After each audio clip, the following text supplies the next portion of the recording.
de tribulation, il convient de considérer un ensemble de facteurs. Classifions-les déjà. Changements et modifications climatiques, mouvement démographique de masse mondiale, la nature des entités vivantes sur Terre et évidemment la nature des prophéties. Débutons avec les prophéties car c'est vraiment l'élément clé guidant la tribulation, les différentes périodes de celle-ci. Sur Terre, il existe à la fois des organisations intergouvernementales mais indépendantes de ceux-ci, composées de membres traquant les prophéties. En fait, c'est leur mission principale, la traque de prophéties. Sachez que les prophéties sont fluides, peuvent changer à tout moment. En ce sens, contrairement à la croyance populaire, celles-ci ne sont pas écrites de marbre. Cette nature fluide des prophéties vient du fait d'actions collectives et personnelles pouvant changer le cours d'action et de nombreux événements. Vous avez l'exemple parfait dans la Bible concernant le message que Jonas devrait délivrer à la population de Nineveh, une prophétie qui ne s'est pas réalisée car les gens de la région ont changé leur voie et le pire a été évité. C'est un exemple de la nature fluide de la réalité, donc des prophéties, puisque celles-ci sont fondamentalement la possibilité de multiples réalités pouvant se manifester, dépendamment de l'orientation de l'action des individus.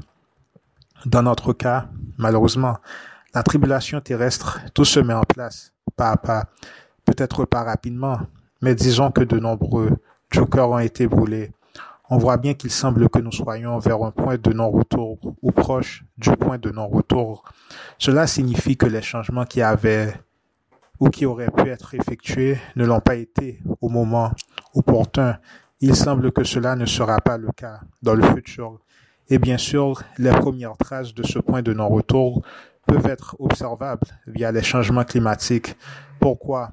Au niveau de la tribulation, il existe des codes, une certaine chronologie, et plus on avance dans celle-ci, plus la tribulation version prophétique a des chances de se réaliser dans son entièreté. Nous ne connaissons pas les ordres chronologiques, mais nul doute que nous semblons progresser dans celle-ci. Malheureusement. Extrait. Une dernière question. Comment savoir que vous me dites la vérité? Ouvert. C'est à vous de décider. Il serait temps pour vous d'examiner le sujet populaire des changements terrestres, car souvenez-vous, vous vivez en densité 3. Par conséquent, des prophéties réelles vous sont introduites en des termes qui vous sont compréhensibles, ceci en faisant référence au plan d'existence physique, les changements terrestres, etc. Cela peut donc être symbolique. La plupart des étudiants seraient-ils en mesure de comprendre les prophéties si les dernières seraient traduites selon la modalité de densité 4? C'est donc comparable avec mon idée du symbolisme de rêve. Par exemple, le rêve à propos de la boucle de nuages de la mort que j'ai aperçue à distance et que j'ai interprété comme étant une tornade, mais qui était en fait un présage du désastre du Challenger, un vaisseau spatial. Je pense donc que ce rêve était une représentation de densité 4 que j'ai tenté d'expliquer en des termes auxquels je suis familier. Est-ce là où vous voulez en venir? Correct. C'est ainsi que la plupart des gens essayent d'interpréter les prophéties en termes littéraux. En termes de symbolisme donc, il se pourrait que lorsque vous parlez de notre réalité, vous lisez les événements de termes de densité 3 vers la 6 et que vous les transmettez une fois de plus façon densité 3. Et bien que l'idéation peut être correcte, les facteurs, les éléments exacts au niveau de la densité 3 peuvent également être de travers et ceci à cause de notre perception. C'est ce à quoi nous avons affaire. 99,9% des gens ne seraient pas en mesure de comprendre cela. La plupart sont à la recherche de traductions littérales. Donc, en parlant du fait que la Californie est submergée par l'océan, nous ne parlons donc pas d'un état tombant littéralement dans l'océan. Et de toute façon, même si c'est le cas, combien de temps cela prendrait-il à se réaliser? Cela pourrait prendre 3 minutes ou même 300 années. C'est donc cela la nature fluide de la réalité, comme vous le dites si bien. Correct. Cependant, la plupart de vos prophètes ne pensent pas que cette nature du concept de la prophétie soit fluide. Et c'est là le grand et l'éternel dilemme de ceux-ci. Comment transmettre des idéations, des concepts de densité 4 afin de les rendre compréhensibles pour les êtres de densité 3. Donc tout ce truc afin d'être pressé, faire ci, faire cela. C'est strictement le niveau de pensée en densité 3. J'assume donc que les changements d'énergie sont aussi symboliques. Correct.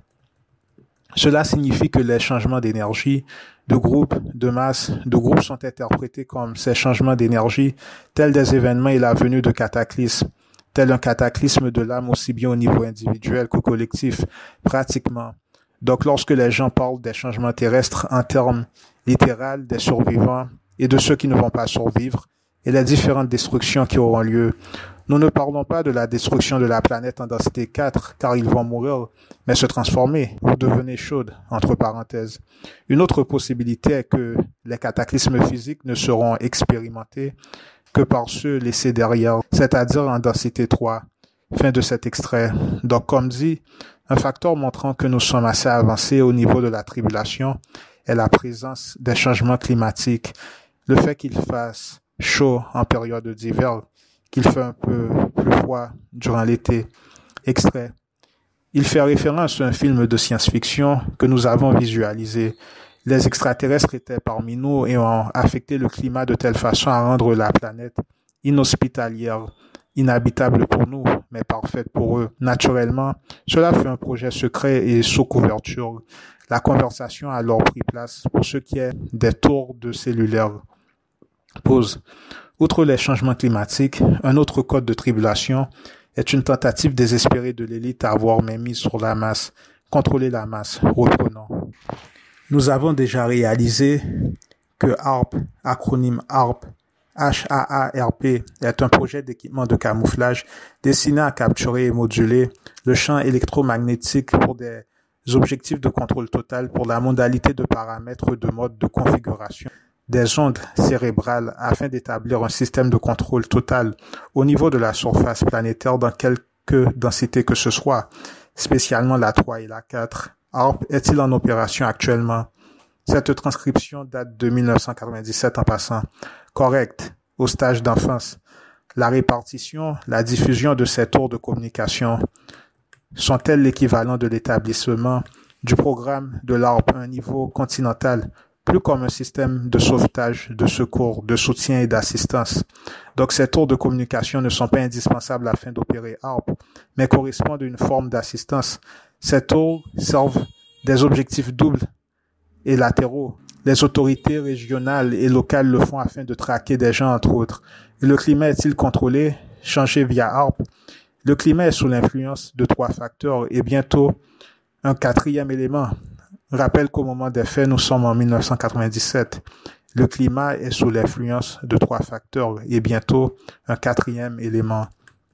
D'un, l'approche de la vague des changements cosmiques. De 2, l'augmentation au sein de l'atmosphère du chlorofluorocarbone affectant la couche d'ozone. De 3, le changement au sein de l'orientation de l'axe planétaire.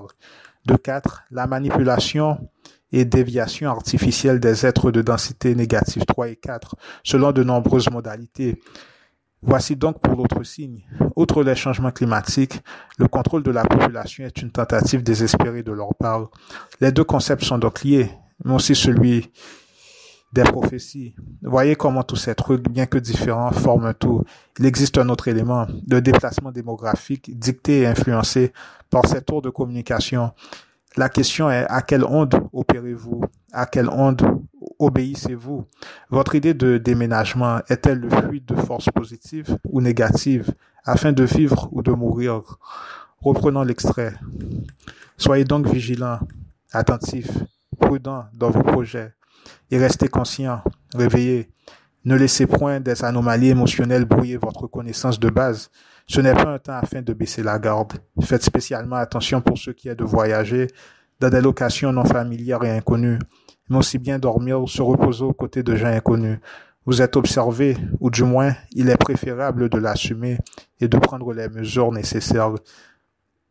Anticiper et être prêt à tout. Souvenez-vous que vous avez été prévenu des attaques. Puisqu'en apprenant plus, vous devenez de plus en plus intéressant et quand votre rang gonfle, vous devenez plus vulnérable, à moins que vous en soyez plus conscient. Fin de cet extrait.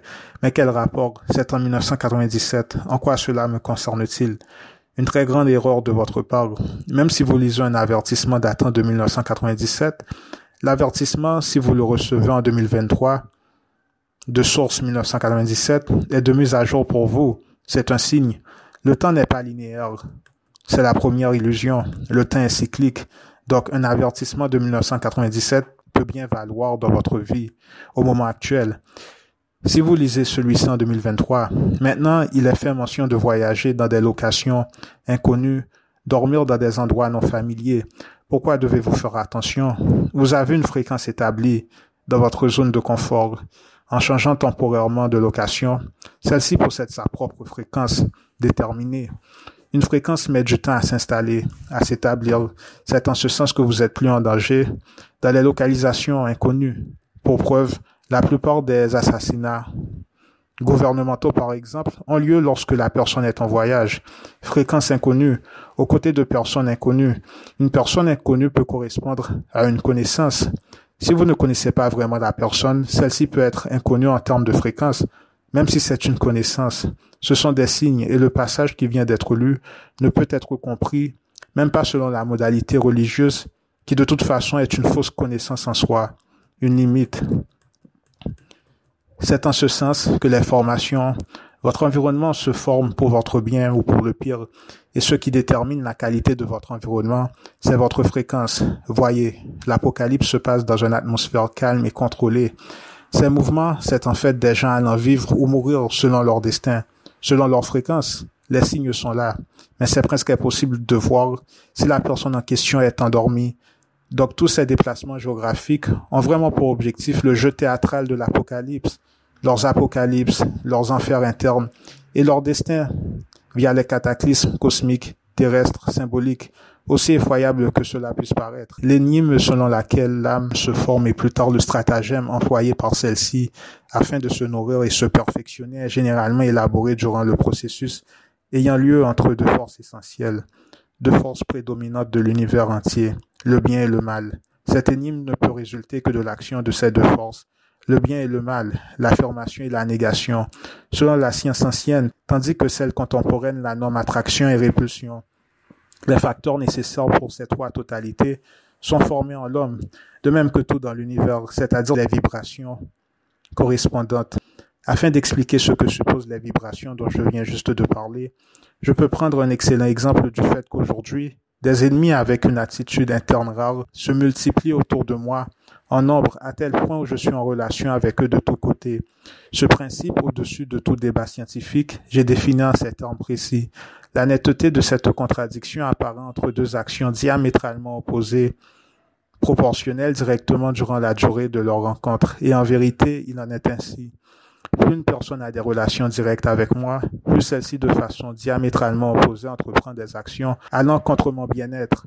Plus tard au cours de nos relations, et cette combinaison psychophysique qui s'élève lors de relations réciproques, bien qu'incroyable à première vue, opère généralement de manière assez simple. En premier lieu, il convient de savoir qu'à travers l'univers entier, toute concentration de n'importe quelle espèce possède la propriété d'émettre des radiations, au même titre que toute concentration cosmique consiste de vibrations émises par la source correspondante. Il en est ainsi également pour les vibrations issues du processus des qualités distinctes du fonctionnement de la psyché de l'homme, chacun ayant leur propre densité et degré vivifiant de chacun d'eux. Lorsqu'il y a contact entre des radiations de concentration cosmique différentes, nous assistons dès lors à un certain mélange de ces vibrations selon leurs affinités. Et similairement, lorsque les vibrations émises par deux gens entrent en contact, ce mélange a aussi lieu. Un mélange produit par l'affinité des vibrations entre ces deux individus particuliers. Et au même titre que les vibrations hétérogènes émises par la Terre rencontrent certaines limites au cours de son expansion selon leur degré d'affinité, alors aussi les différents éléments de la radiation générale d'une personne possèdent ses propres limites. Par exemple, la vibration issue du raisonnement actif peut, selon certaines conditions, s'expandre à des centaines et des milliers de kilomètres. La vibration émise par le processus de sensation, même si active, ne peut s'étendre au-delà de l'ordre, disons, de 200 mètres. En l'homme, les vibrations ont pour origine ces trois processus. La pensée active et passive d'un, de deux, la vibration émise par les sentiments, la sensation, De 3. La vibration correspondante et résultant du fonctionnement de tous les organes du corps de la biologie, aussi surnommée comme étant la vibration des fonctions instinctives. Si deux personnes sont ensemble, le plus proche ils sont l'un de l'autre, un mélange de leurs atmosphères de façon plus intime a lieu. Et par conséquent, mieux ce contact est établi entre leurs vibrations respectives, le mélange et fusion de vibrations spécifiques émises par des gens différents prend place mécaniquement, dépendamment de leur situation, réciproquement entre eux, et les conditions dans lesquelles se réalisent ces situations et conditions. Et ainsi, parmi les gens entrant en contact avec moi, la formation des facteurs psychiques nécessaires pour la manifestation de l'attitude diamétralement opposée à moi doit alors de façon inévitable arriver de cette manière précise. Fin de cet extrait. Ça, c'est pour la tribulation personnelle. Voilà un secret. Si vous passez celle personnelle, que vous avez appris vos leçons, les tribulations collectives ne valent pas pour vous. C'est en ce sens qu'il est dit que les cataclysmes sont pour ceux laissés derrière en densité 3, c'est-à-dire que ceux qui seront dans un plan d'existence plus avancé n'auront pas à faire face à la tribulation collective. C'est donc une façon de voir les choses. La traversée dans la vallée de l'ombre de la mort est une étant nécessaire afin de ne pas couler dans cette même vallée, mais cette fois au niveau collectif. Donc une tribulation personnelle, c'est un environnement et les gens qui la composent. Vraisemblablement, les personnes avec qui vous vivez sont celles qui sont possiblement utilisées contre vous lors de votre tribulation. Et ce sont les mêmes qui seront à vos côtés lors de cette même tribulation. D'où l'importance d'être bien entouré. Extrait. Supposition. Votre conscience doit grandir et nous devons vous avouer que le gouvernement secret est approximativement 150 ans en avance par rapport à tout ce dont vous avez accès. Donc voilà comment une personne de votre environnement, n'ayant pas accès à ces informations, peuvent être vraiment utilisées contre vous. D'autant plus si vous prenez en compte que tout le monde n'est pas comme vous. Tout le monde ne possède pas une âme. Ça, c'est votre supposition. Il convient déjà de connaître le pourcentage d'hommes parmi ceux qui marchent sur la surface terrestre. Il convient déjà de connaître le pourcentage d'hommes parmi ceux qui marchent sur la surface terrestre. Certains disent une personne sur 5 est vraie, soit 20% de vraies personnes. D'autres pensent que c'est de l'ordre de 30%. Possible. Lors de la tribulation, beaucoup plus de gens perdent la tête, sans compter que de nombreuses entités marchent sur Terre.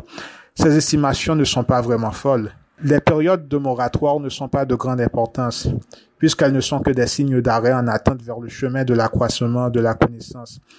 Nous vous avons dit à vous et à d'autres d'observer les signes d'arrêt au cours de la voie et de comprendre leur signification. Si vous faites comme indiqué, vous serez au-dessus du combat. Et le terme combat est celui approprié puisque les attaques sont la conséquence de combats, lesquels sont résistés de façon progressive et de manière positive. De ce fait, vous devez être en avance par rapport au combat. Et les instruments sont les panneaux et poteaux d'indicateurs. Et ceux-ci sont partout. L'intuition en représente une part et la synchronicité une autre. Et votre connaissance, niveau de conscience sont suffisants afin de les identifier. Ce ne sont que les émotions qui peuvent vous les brouiller.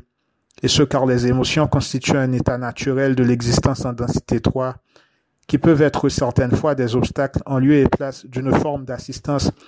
Et voilà une forme de leçon primaire. Prendre les émotions, lesquelles sont parfaitement naturelles, et les employer comme forme d'assistance. Une fois cela réalisé, la progression dans ces 4 versions, service pour autrui, est faisable. Bien que cela ne semble pas facile et que ça ne l'est pas, plus tard vous saisirez.